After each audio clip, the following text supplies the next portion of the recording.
Selamat siang, Bapak Ibu dosen yang kami hormati. Kami dari kelompok 12 ingin mempresentasikan tentang analisis strategi logistik dan supply chain pada perusahaan Johnson & Johnson. Sebelumnya, saya ingin perkenalkan anggota kelompok saya terlebih dahulu.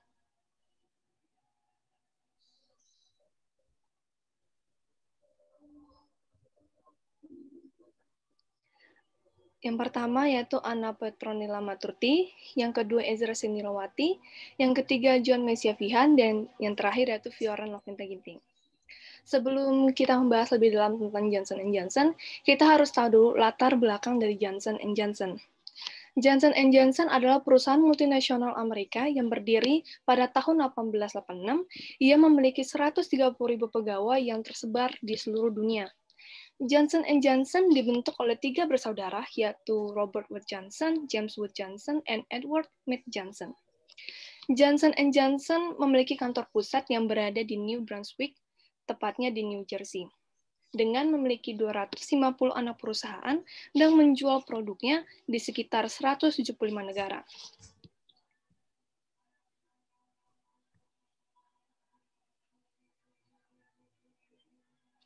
Keinginan konsumen terhadap produk atau layanan yang berhasil dipenuhi oleh Johnson & Johnson yang pertama yaitu variasi produk. Johnson & Johnson memiliki 3 segmen bisnis, yaitu yang pertama segmen konsumsi, konsumen, yang kedua segmen farmasi, yang ketiga segmen alat kesehatan. Segmen konsumen itu terdiri dari produk yang digunakan dalam perawatan bayi, perawatan mulut, perawatan kulit, dan perawatan kesehatan wanita yang dijual secara didistribusikan ke seluruh dunia. Contohnya itu bisa dilihat di gambar, yaitu ada pertama Listerine dan lain sebagainya. Yang kedua, segmen farmasi itu terdiri dari antiinfeksi, antipsikotik, pereda nyeri, dan virologi yang dijual langsung ke pengecer dan profesional perawatan kesehatan. Contohnya yaitu ada produk Bengai, Benaril, dan juga vaksin Johnson. Johnson & Johnson berhasil memproduksikan produknya dengan memiliki beragam varian yang ditargetkan secara khusus kepada sekelompok orang atau kelompok yang memiliki kesamaan karakteristik dalam usia, gaya hidup, pekerjaan, dan lain sebagainya.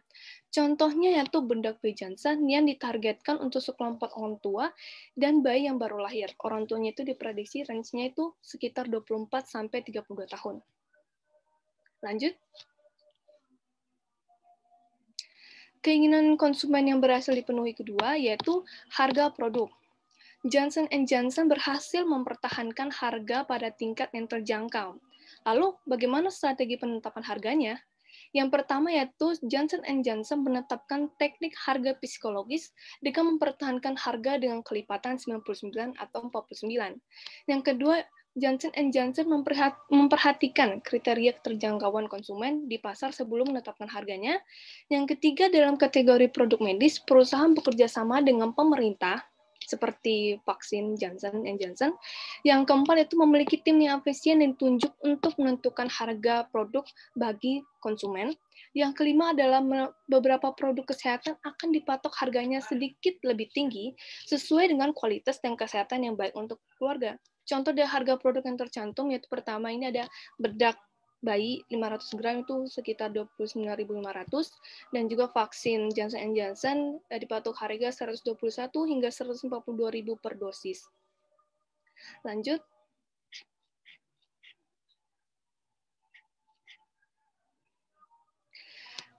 Sekarang kita akan bahas tentang ketidakpastian yang dialami Johnson & Johnson karena supplier.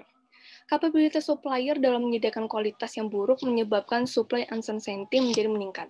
Kenapa seperti itu? Yang pertama adalah tantangan, kita harus tahu tantangan Johnson & Johnson itu adalah penundaan dan masalah yang tidak terduga dari suppliernya. Gangguan tersebut meliputi tindakan pengaturan, kualitas produksi yang menurun, masalah keselamatan, bahan baku yang kurang, dan lain sebagainya.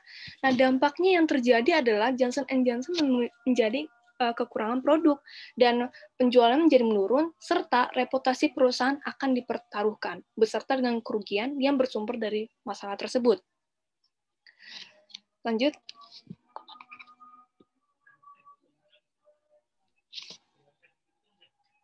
Tingkat respon rantai pasok yang dibangun oleh perusahaan Johnson & Johnson itu adalah mampu mengatasi perubahan iklim, menawarkan produksi yang ramah lingkungan, mampu menangani polusi udara, mampu mengurangi emisi gas rumah kaca, dan mampu berkomitmen untuk menggunakan listrik dari sumber yang diperbarui seperti listrik yang ramah lingkungan. Dari berbagai informasi, kami mendapatkan zona kapabilitas gender. Berdasarkan grafik yang di samping, diperoleh data konsumen, itu diketahui bahwa presentasi jenis kelamin perempuan itu lebih besar daripada laki-laki. Jadi, kita ketahui bahwa laki-laki itu sebesar 5%, sedangkan jumlah konsumen perempuan dari data itu sebesar 95%. Dari zona kapabilitas usia, berdasarkan grafik yang di samping itu, diperoleh data konsumennya itu di bawah 25 tahun itu sebesar 5%, di usia di antara 25 sampai 30 tahun itu sebesar 35%, dan konsumen yang berusia di antara 30 sampai 35 tahun itu sebesar 47%. Dan usia 35 sampai 40 tahun itu sebanyak 10%, dan di atas 40 itu sebesar 3%. Jadi ini menunjukkan bahwa Johnson & Johnson itu rata-rata itu dibeli oleh perempuan dengan usia yang muda.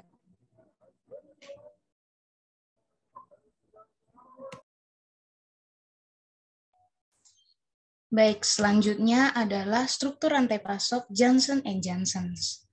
Struktur rantai pasok ini menggambarkan rangkaian interaksi kegiatan operasional perusahaan dengan kegiatan para pemasok pada setiap tahapan operasional signifikan, baik secara langsung maupun tidak langsung, dalam memberikan dukungan berupa penyediaan barang maupun jasa secara rutin untuk digunakan perusahaan dalam berbagai produk untuk para pelanggan. Nah, struktur rantai pasok yang saya terterakan dalam PPT kali ini adalah struktur rantai pasok dari obat Prezista, atau di mana obat ini dibuat untuk penderita HIV. Nah, setelah obat ini diproduksi di warehouse-nya, produk akan dikemas dan disusun dalam palet yang memiliki barcode. Nantinya sebanyak 261 palet akan diantar menggunakan truk atau kapal atau pesawat ke distribution center. Nah, setelah sampai di distribution center, obat ini akan dipisahkan sesuai tempat konsumennya dan nantinya akan didistribusikan lagi ke rumah sakit dan apotik dari tempat produksi. Selanjutnya yaitu adalah proses view rantai pasok Johnson & Johnson. Perusahaan Johnson & Johnson ini menggunakan strategi pull dalam produknya, pull proses. Johnson & Johnson memperkerjakan entitas untuk memastikan produk dari manufaktur dapat memenuhi demand konsumen. Apabila Johnson & Johnson kurang dalam memproduksi barang, maka berpotensi kehilangan pelanggan dan bisnis. Dan jika demand-nya melebihi kapasitas produksi, konsumen akan pindah tempat ke tempat lain. Upaya dalam mengurangi kelebihan produksi tersebut dilakukan dengan melakukan analisis penjualan. Dan rantai pasok Johnson & Johnson bertanggung jawab atas lingkungan dan sosial serta memberikan transparansi dari data emisi gas rumah kaca. Selanjutnya ada peran dan alokasi Johnson & Johnson. Skip. Baik, peran di sini ada dua. Yang pertama adalah peran manajemen rantai pasok Johnson & Johnson dalam organisasi, yaitu untuk memindahkan perusahaan yang menawarkan lini produk beragam mulai dari perawatan bayi dan obat resep hingga peralatan medis menjadi sebuah perusahaan yang terus berinovatif, transparan, dan berkelanjutan. Selanjutnya yaitu peran manajemen. Selanjutnya yaitu peran manajemen rantai pasok Johnson & Johnson dalam pembangunan keberlanjutan. Peran ini ada 6. Yang pertama yaitu penggunaan sumber terbarukan atau use renewable source. Yang kedua itu adalah penggunaan praktek berkelanjutan atau use sustainable practice. Yang ketiga yaitu efisiensi energi atau energi efisiensi. Yang keempat yaitu efisiensi kemasan atau packaging efisiensi. Yang kelima yaitu efisiensi transportasi atau transportasi efisiensi. Dan yang terakhir yaitu daur ulang atau reusable.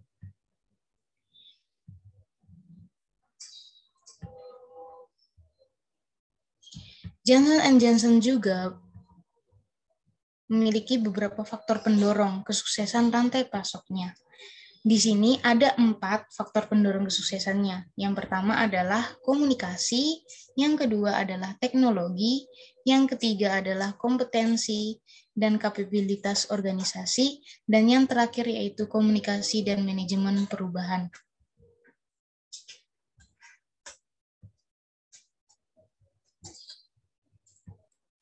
Baik, selanjutnya adalah fasilitas yang dimiliki oleh Johnson & Johnson.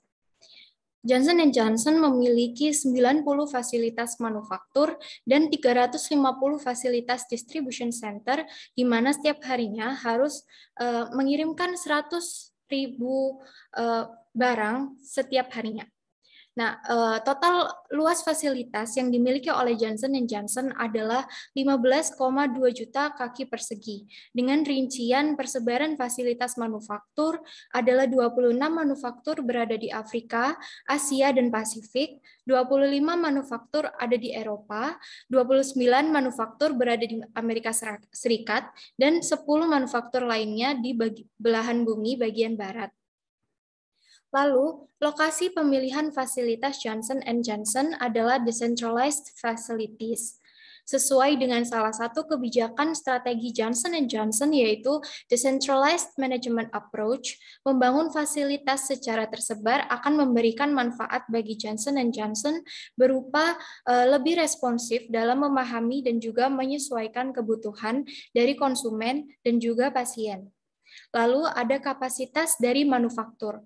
Kapasitas manufaktur Johnson & Johnson berskala besar, khususnya dalam merespon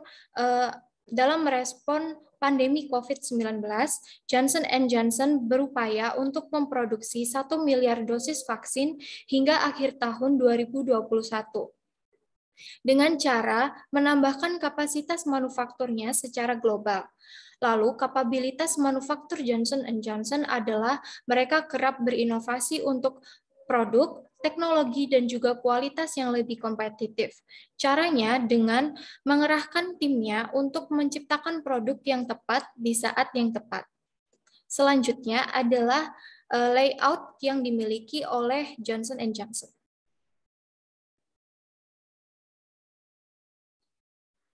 Secara prinsipnya, Johnson & Johnson mendesain layout fasilitasnya dengan meningkatkan kecepatan dan juga keakurasian.